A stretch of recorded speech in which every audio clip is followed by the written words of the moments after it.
केंद्र में 2014 में सरकार आई, माननीय मोदी जी ने बेटी बचाओ बेटी पढ़ाओ ये बिल्कुल एक अलग ही वो बना दिया कि बेटियों पे किस तरह से बेटियां पढ़ेंगी, बेटियां बचेंगी। जिस तरह से भ्रूण हत्या पे उस पर रोक लगी है। अपने केंद्र अब राज्य की सरकार गौरव देवी कन्या योजना, धन योजना, अनेकों योजनाएं बालिकाओं के नाम पे चला रही है। अभी हमारे मुख्यमंत्री जी ने गांव में होता है कि लड़की के लिए नौनी बोला जाता है, तो नौनी का घर मतलब कि बेटों को ही पहचान ना मिले, लड़कियों को भी उसकी पहचान मिले।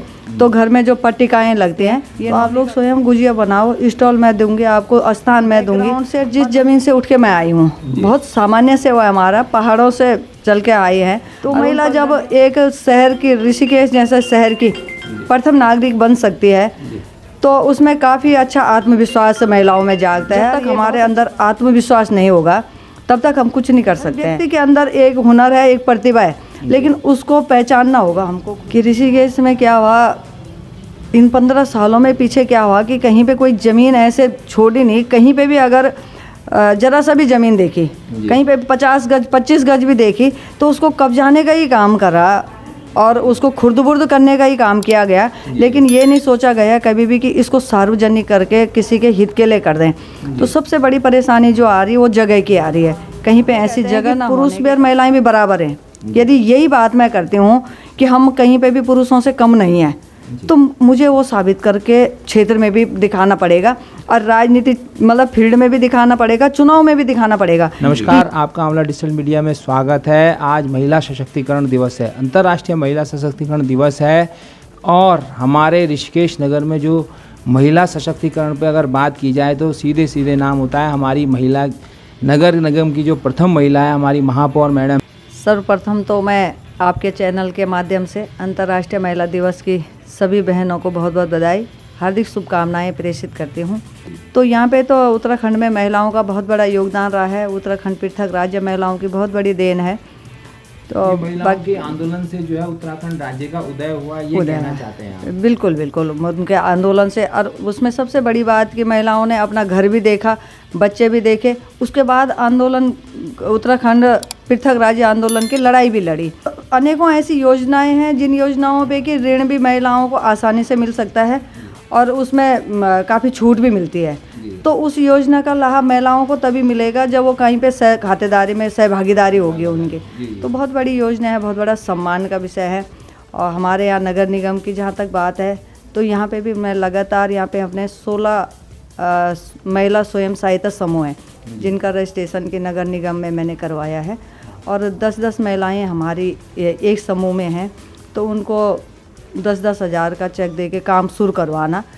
अभी मैंने होली आने वाली है, तो होली पे उन बहनों को ये कहा कि आप गुजिया जो बाहर मिष्ठान भंडार में बिकती हैं, तो आप लोग स्वयं गुजिया बनाओ, स्टॉल मैं दूंगी आपको, स्थान मैं दूंगी। और हम भी इसका प्रचार प्रसार करेंगे कि फलानी जगह पे आपका स्टॉल लग रहा है, वहाँ पे स्वयं महिलाओं द्वारा निर्मित गुजियाएँ वहाँ पे बनाई जा रही है। उनको गुलाल की भी बात करी थी। गुलाल जो हमारे पतित पावनी माँ गंगा आस्था के नाम पे यहाँ पे लोग आते हैं, क्विंटलों के हिसाब से वहाँ पे पुष्प प्रभावित किए जाते हैं, तो उनको इकट्ठे करके गुलाल बनाने की, जो अबीर गुलाल है उनको उन फूलों से आप अबीर गुलाल बनाओ, तो उसका भी प्रशिक्षण ले रहे हैं, उसको भी तैयार करेंगे। बाकी धूपबत्ती, अचार, पापड़, बढ़िया, मोमबत्ती, ये तो सारी महिलाएं करती आ रही हैं। बिल्कुल, जो आपातकालीन जो वाहन था हमारा, तो उसमें जब ऋषिकेश में पहली बार कोरोना के केस आने शुरू हुए 25 अप्रैल से, उसके बाद हमारे एम्स में जो नर्सेज थी, तो यहाँ की स्थानीय 5 नर्स थी उसमें जो कि लगातार संक्रमित हो गई थी। तो सभी में भय का एक माहौल हो गया था कि यदि हम बाहर जाएंगे, एम्स की साइड जाएंगे, तो वहाँ कोरोना के काफ़ी पेशेंट एडमिट हो गए हैं, सरकारी अस्पताल में हो गए हैं, तो दिक्कत ना हो। तो उससे जो हमारे कर्मचारी थे, पर्यावरण मित्र थे, जो इस व्यवस्था में पूरे लगे हुए थे, उनका मनोबल बढ़ाने के लिए पूरे 1 घंटे 35 मिनट मैंने स्वयं गाड़ी चलाई, जो हमारा आपातकालीन वाहन था सैनिटाइजर का। तो उससे मैंने खुद सैनिटाइज करा कि मैंने कहा यहाँ पे इनका मनोबल बढ़ा रहे, ये ना लगे कि मेयर होके तो चुप घर में बैठी हुई हैं, और हमको यहाँ पे आगे झोंक दिया। तो उससे अच्छा वो भी गया, आत्मविश्वास भी बढ़ा अपने सर। ये मैडम जो है आप नगर निगम की मेयर हैं और जो है शौचालय और महिलाओं के शौचालय काफ़ी कम सुनने को मिलते थे। आपने इस तरफ क्या प्रयास किए कि महिलाओं को जो है जब बाजार आए तो उन्हें जो है थोड़ा परेशानी ना हो इस समस्या से? हाँ बिल्कुल, निश्चित तौर पे बहुत अच्छा सवाल आपका है, जिसको कि मैंने पूरे अपने इस चीज़ को फोकस में रखते हुए, यहाँ पे यूरिनल बने होते थे। यूरिनल क्या थे, हर चौक चौराहों पे बने होते थे अमूमन करके, लेकिन वहाँ पे कोई सीट ऐसे नहीं होती थी कि जो अलग से महिलाओं के लिए हों। सबसे बड़ी दिक्कत हमारी उन बहनों को होती थी जो कि यहाँ पे ऋषिकेश पहाड़ का मार्केट है, ये पहाड़ का ये बाज़ार है। तो वहाँ पे सुबह से वो लोग अपने घरों से चले हुए हैं, दिन भर अपने ख़रीदारी कर रहे हैं, लेकिन उनको बड़ी समस्या होती थी शौच के लिए। तो मैंने प्रत्येक शौचालय पे, जहाँ पे भी हमारे शौचालय थे, जहाँ पे भी जगह दिखी, तो वहाँ पे महिलाओं के लिए अलग शौचालय की व्यवस्था लगभग हमारे 12-13 जगहों पे हो गई है। और ऐसे 16 से 20 जगह हमारी चिन्हित हैं, जहाँ पे कि कुछ काम निर्माणाधीन है और कुछ अभी चिन्हित हैं, वो लगातार उनको बनाएंगे। ये मैडम अक्सर महिलाएं जब बाज़ार आती हैं काफ़ी थक जाती हैं, तो बैठने के लिए कहीं कोई व्यवस्था इस तरीके से नगर निगम के द्वारा आपने सोचा है कि महिलाओं की ऐसी कोई व्यवस्था भी हम लोग करें? बिल्कुल बिल्कुल, ये मेरे दिमाग में अभी चल रही है ये फ्यूचर की प्लानिंग। सबसे बड़ा रोना और बड़े खेद के साथ में, अफसोस के साथ में ये बात कहनी पड़ती है कि ऋषिकेश में क्या हुआ, इन 15 सालों में पीछे क्या हुआ कि कहीं पे कोई ज़मीन ऐसे छोड़ी नहीं, कहीं पे भी अगर जरा सा भी ज़मीन देखी, कहीं पे 50 गज 25 गज भी देखी, तो उसको कब्जाने का ही काम करा और उसको खुर्द-बुर्द करने का ही काम किया गया। लेकिन ये नहीं सोचा गया कभी भी कि इसको सार्वजनिक करके किसी के हित के लिए कर दें। तो सबसे बड़ी परेशानी जो आ रही है वो जगह की आ रही है। कहीं पे ऐसी जगह ना होने के कारण बड़ी दिक्कत आती है, लेकिन जहाँ पे भी थोड़ा बहुत भी हम कहीं पे देख रहे हैं तो वहाँ पे प्रतीक्षालय इस प्रकार से हम बनाने की योजना अपने बना रखे हैं।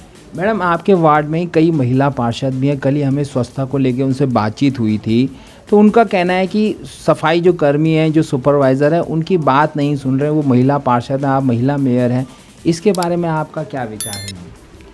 आपके माध्यम से ये सवाल आया है और बहुत बड़ी समस्या भी है। कभी महिला पार्षदों ने मेरे तक ये बात पहुंचाई भी नहीं और ये दूर दूर तक होना भी नहीं चाहिए था, क्योंकि हमने अपने नगर निगम क्षेत्र की बात कर रखी है। नगर निगम क्षेत्र में पूरे 40 वार्ड आते हैं।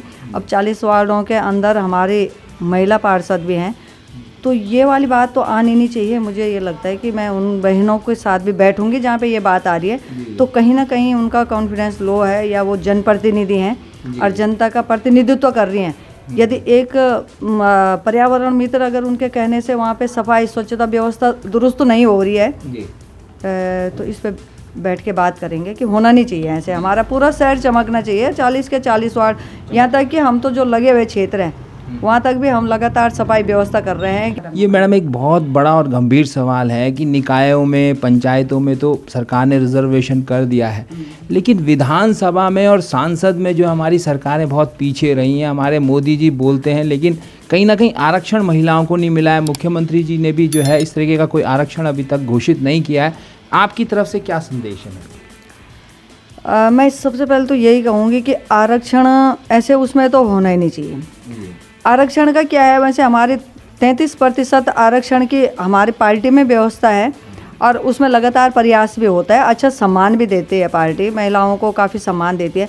लेकिन यदि हम ये कहते हैं कि पुरुष भी और महिलाएं भी बराबर हैं, यदि यही बात मैं करती हूँ कि हम कहीं पे भी पुरुषों से कम नहीं हैं, तो मुझे वो साबित करके क्षेत्र में भी दिखाना पड़ेगा और राजनीति मतलब फील्ड में भी दिखाना पड़ेगा, चुनाव में भी दिखाना पड़ेगा कि यदि महिला के सामने यदि दमदार पुरुष भी सामने खड़ा है तो हमारे अंदर इतनी प्रतिभा होनी चाहिए। और जब हम यदि बराबरी की बात करते हैं तो वहाँ पे भी हमको बराबर टक्कर दे देनी चाहिए। मैडम एक बहुत ही गंभीर सवाल जो है पार्टी पे स्तर पे खड़ा उठ रहा है कि जहाँ कांग्रेस में इंदिरा हृदय जैसी मैडम हैं, रेखा आर्य मैडम भी पहले उधर ही से आई थी, कांग्रेस में एक दिग्गज महिला प्रतिनिधि है, वहीं भाजपा में इस तरीके से महिला का चेहरा देखना जो है मुश्किल होता है। आपका क्या कहना है इस संबंध में? ऐसे तो नहीं है, और रेखा आर्य जी पहले भी भाजपा में थी, बीच में थोड़े से टाइम के लिए चले गए थे, फिर भाजपा में ही हैं। और भाजपा में एक से एक महिला हैं और एक से एक चेहरे हैं। यहाँ तो चेहरों की भरमार लगी हुई है, ऐसे नहीं है। लेकिन जैसे मैडम देखते हैं कि इंदिरा हृदय जी कहीं ना कहीं नेता प्रतिपक्ष हैं, एक बहुत बड़ा चेहरा कांग्रेस ने खड़ा किया है महिला का, लेकिन भाजपा में इस तरीके का चेहरा हमको जो है दिखाई नहीं देता है। नहीं, ऐसे नहीं है। पहले विधानसभा में विधान परिषद में उपसभापति के तौर पे विजय बरथवाल जी भी रही हैं। तो छोटा राज्य है जहाँ पे जो जितनी वो मिली उतनी रखी हैं, वहाँ पे भी महिलाएं। तो भाजपा में भी पूरा चेहरों की कमी नहीं है, चेहरों की कमी नहीं है। ये मैडम आप भी धीरे धीरे उभर रही हैं। हमने अभी किसी संत महात्मा से भी पूछा था, तो वो कह रहे थे कि एक महिला के तौर पर आप भी जो है विकसित हो सकती हैं पार्टी के अंदर। इस बारे में क्या कहना होगा आपका? मैं तो हमेशा एक कार्यकर्ता के तौर पे, पार्टी के एक सिपाही के तौर पे हमेशा सदैव काम करती रहती हूँ। और पार्टी ने मुझे जब महिला मोर्चा की अध्यक्ष बनी तब भी एक सिपाही के रूप में काम करा, मंडल अध्यक्ष बनी मेन बॉडी तब भी एक सिपाही के रूप में काम करा। जो जिम्मेदारी पार्टी देती है उन जिम्मेदारियों का निर्वहन करते हैं और निष्ठा से करते हैं। ये मैडम बाज़ार में चर्चा है कि कहीं ना कहीं भविष्य में महिला होने के नाते भाजपा कहीं आप पे जो है ऋषिकेश विधानसभा में प्रत्याशी के रूप में ना उतार दे, उस समय आपकी क्या स्थिति होगी? मैंने कहा कि हम पार्टी के ऐसे सिपाही होते हैं, कार्यकर्ता सभी। अनुशासित पार्टी है हमारी और उस अनुशासित पार्टी के हम एक जिम्मेदार सिपाही हैं। तो जहाँ पे पार्टी जो आदेश करती है हम उसमें चल जाते हैं, ना कि कोई पार्टी नहीं होती है।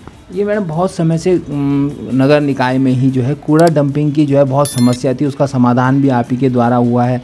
रंबा झील की तरफ भी आप ही ने एक ध्यान आकर्षित किया। ऐसे कई बड़े बड़े मुद्दे हैं, जैसे घाट में जो है गंगा को लाने की बात भी आपने कही है। इसको किस दृष्टि से देखती हैं आप?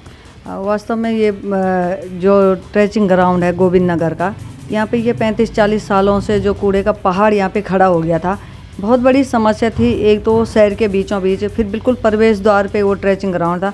उस आसपास के लोगों के साथ साथ में जो भी स्वच्छता का एक सर्वेक्षण होता था, स्वच्छता सर्वेक्षण में हमेशा उसी चीज़ के वजह से ऋषिकेश पिछड़ता था कि इतने बड़े कूड़े का अंबार शहर के बीचों बीच लगा हुआ है। तो उसका अब हमको बहुत जल्दी आप सभी लोगों के लिए, शहरवासियों के लिए बहुत बड़ी खुशखबरी है कि ऋषिकेश का जो लिगेसी वेस्ट है, जो वहाँ पे कूड़े का पहाड़ लगा हुआ है, उसको उसी जगह पे निस्तारण करने के लिए बहुत जल्दी हम उसका शुभारंभ करने वाले हैं। वो हमारा टेंडर पास हो गया है और जल्दी वहाँ पे मशीनें लग के लोगों को लगेगा कि नई टेक्नोलॉजी के हिसाब से कैसे वो पूरा जीरो वेस्ट हो जाएगा। उसके बाद जो हमारा लाल पानी बीट में 10 हेक्टेयर भूमि वहाँ पे उपलब्ध हुई है, तो नया जो कूड़ा है वहाँ पे जाएगा, लेकिन वहाँ पे बिल्कुल भी डंप नहीं होगा, डंप भी एक दिन भी नहीं होगा।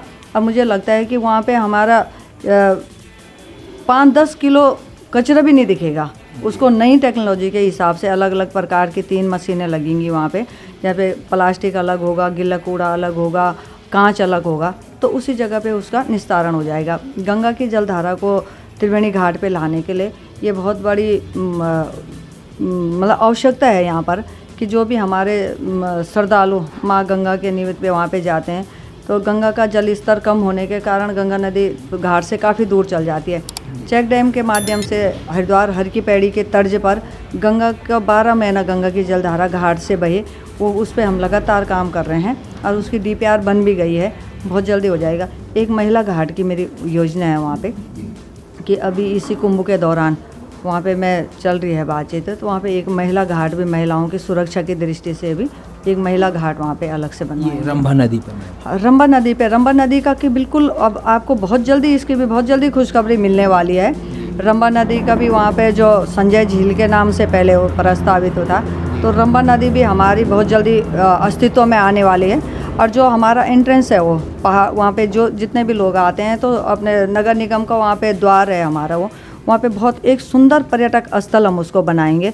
और बच्चों को खेलने कूदने उसमें झूले से लेके इस वाटर स्पोर्ट्स से लेके, और वहाँ पे जो जल स्रोत हैं, इतना साफ स्वच्छ जल वहाँ पे है। मुझे लगता है कि शायद आपके चैनल के माध्यम से जो उद्गम स्थल तक भी एक बार हम वहाँ पे गए थे, तो वहाँ पे 3-4 जगहों पे इतने अच्छे वहाँ पे साफ सुंदर स्वच्छ जल है, तो उसको भी हम अपने उपयोग में लाएंगे।